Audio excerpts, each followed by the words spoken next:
जय जय जगन्नाथ नमस्कार सकाळर खबर जनाभिजन आपण को करुछि स्वागतम। आसंतु जिबा किछि गुरुत्वपूर्ण घटना पर नजर पकेबा पूर्व आज रही पाणीपागर कौन रही मुहूर्त। आसंतु जिबा पूरा वीडियो पर टिके नजर पकेनबा। दर्शक बंधु ओडिशा रे कलबल करुछि ताती। एई ताती रे जीवन जीवा मुश्किल हो पड़ुछि। प्रत्येक रास्ताघाट सुनसान दिशुची किंतु एमिति एक अस्वस्ति खबर पुणी सामना को आसुची। 2 तारिख बेलू अनेक जिले में वर्षा संभावना को स्पष्ट करिछि आंचलिक पाणीपाग विज्ञान केन्द्र। आमे देखिथिले जो भली 19 रु 25 तारिख पर्यंत ओडिशा रे लागी रहितला काल बैशाखीर वर्षा आज मध्य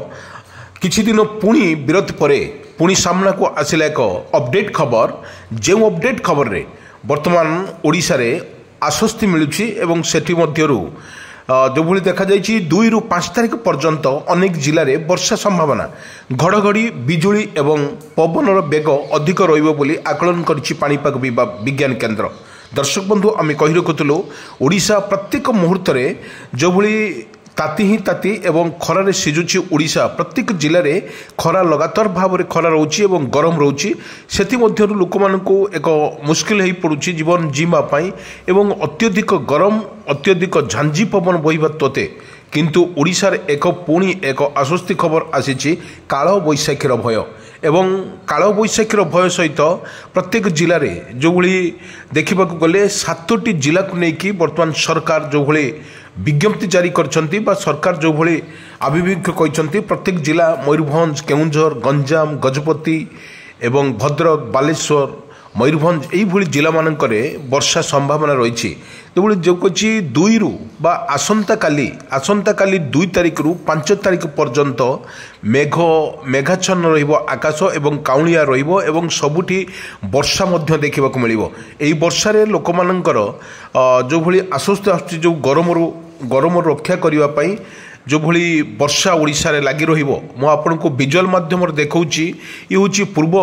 वीडियो जो भली लगातार भाव रे ओडिशा रे वर्षा रहउतला ताहा मध्य ए भली वर्षा रहिबो किंतु घड़घड़ी सहित बिजुली एवं पवनर बेग मध्य अधिक रहिबो बोली आकलन करिछि पाणीपाग विज्ञान केन्द्र। वर्षा सहित घड़घड़ी वर्षा रहबार संभावना मध्य अधिक अछि किंतु बड़ कथा होछि एठी जो भली वर्षा लागी रहिबो ओडिशार प्रत्येक क्षेत्र में जदि वर्षा लागी न रुए ताहले पाणीपाग विशेषज्ञ कहिबा अनुसार 21 जिला हेउछि मयूरभंज केउंझर अनुगुल बौद्ध कंधमाल कलाहांडी रायगड़ा नवरंगपुर कोरापुट मालकानगिरी ढेंकानाल जाजपुर भद्रक बालेश्वर केन्द्रापड़ा जगतसिंहपुर पुरी कटक खोर्धा गंजाम और गजपति यही जिला मानकरे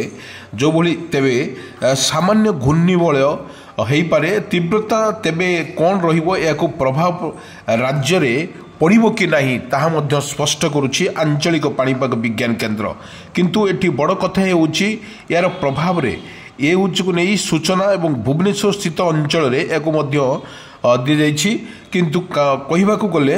तेबे सामान्य जो घूर्णिबल रही ओडिशा उपरे जो प्रभाव पड़िबो ता कि प्रभाव पड़िबो ताको मध्य बंगोपसागर रे एक जलीय बाष्प राज्य को आसीबा ताहा दक्षिण ओडिशा रे काल बैशाखीर वर्षा कराइबा फल तापमात्रा मध्य यार दक्षिण ओडिशा रे कमिबो। अन्य जिला गुड़िक पागर विशेष परिवर्तन नहेले मध्य खरा गरम कमिमा एप्रिल प्रथम बा जो आज का डेट रे बा सकाळ खबर रे एहा मध्य सप्ताह रे हल्का वर्षा आश्वस्त हेबा परे 5 और 6 बेले को बंगोपसागर रे एक होची लघुचाप सृष्टि नहीं एक आकलन करिछि पाणीपाग विज्ञान केन्द्र। एठी बड़ कथा होची जदि 1 रु 5 तारिख पर्यंत किछि जिले में वर्षा संभावना रोथुवारु पुणी एक वर्षार आश्वस्ति देवा परे वर्षार आश्वस्ति जो गरम रही कलबल करुच्ची गरम ता गरमर आश्वस्ति परे 5-6 बेले को बंगोपसागर रे एक लघुचाप सृष्टि होबार संभावना रही। यही लघुचाप फल ओडिशा उपरे यार प्रभाव केते पड़िबो मध्य बहुत दिन अपेक्षा करने को पड़ो। आज 1 तारिख एवं 5-6 बेले को एटा जो बंगोपसागर रे लघुचापटी सृष्टि हे ତା ଓଡ଼ିଶା ଉପରେ କେତେ ପ୍ରଭାବ ପଡ଼ିବ ତା ସ୍ପଷ୍ଟୀକରଣ ନଥିଲେ ମଧ୍ୟ ଏହା ଓଡ଼ିଶା ଉପରେ ଗତି ପଡ଼ିପାରେ ଏବଂ ବିଶେଷ କ୍ଷୟକ୍ଷତି ନହେଲେ ମଧ୍ୟ ଓଡ଼ିଶା ଉପରେ ଏହାର ଗତି ପଡ଼ିବ ଏବଂ ପବନର ବେଗ 30ରୁ 40 କିଲୋମିଟର ବେଗ ରହିବ ବୋଲି ଆକଳନ କରିଛି ପାଣିପାଗ ବିଜ୍ଞାନ କେନ୍ଦ୍ର।